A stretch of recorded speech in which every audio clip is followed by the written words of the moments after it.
Hi అండి, good morning. ఈరోజు recipe పులుసు బాలపిండి బియ్యం రవ్వతో చేస్తారు. దీనికి కావాల్సిన పదార్థాలు: చింతపండు కొంచెం, ఉల్లిపాయలు, పచ్చిమిరపకాయలు కట్ చేసి పెట్టుకోవాలి, తాలింపు గింజలు, చింతపండు రసం ఇలాగా రెడీ చేయాలి. పొయ్యి వెలిగించుకొని గిన్నె పెట్టుకొని ఆయిల్ వేసేసుకోవాలి. ఆయిల్ వేడెక్కింది, వేరుశనగ పప్పు వేసాను, తాలింపు గింజలన్నీ వేసుకోవాలి. నేను అన్నిట్లో వేరుశనగపప్పు వేస్తానండి, ఎందుకంటే ప్రోటీన్స్ అని పిల్లలు ఇష్టంగా తింటారు, ప్లస్ పప్పులు ఉంటే బాగుంటుంది కదా, అందుకనమాట. తాలింపు వేగాక కొంచెం కరివేపాకు,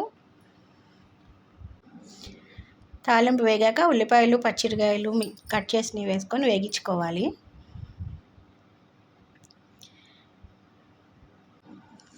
ఉల్లిపాయలు, పచ్చిమిరపకాయలు కొంచెం లైట్ గోల్డ్ కలర్ వస్తే చాలు, ఎక్కువ వేగపోయినా పర్లేదు. కొంచెం పసుపు. 1:3 అండి. 1 గ్లాసు బియ్యం రవ్వ అయితే 2 గ్లాసెస్ నార్మల్ వాటర్, 1 గ్లాసు చింతపండుని జ్యూస్ చేసాం కదా, ఆ వాటర్ అనమాట. ఒక క్వాంటిటీ అనేది చక్కగా రెడీగా ఉంచుకోవాలండి ఈ చింతపండు రసము, ఎందుకంటే మర్చిపోతాం ఎంత క్వాంటిటీ వేస్తున్నాం, ఎక్కువ అయిపోతే మళ్ళీ టేస్ట్ బాగోదు కదా. కొంచెం కల్లుప్పు వేసుకోండి టేస్ట్కి సరిపడా. కేసరి మరిగిన తర్వాత నార్మల్ ఉప్మాలాగా రవ్వ పోసుకొని ఉండలు లేకుండా తిప్పుకోవడమే. అంతే అండి, టేస్టీ పులుసు బాలపిండి అంటారు, పులుసు ఉప్మా అని కూడా అంటారు. రెడీ. చట్నీతో తినచ్చు, ఊరగాయతో కూడా తినచ్చు.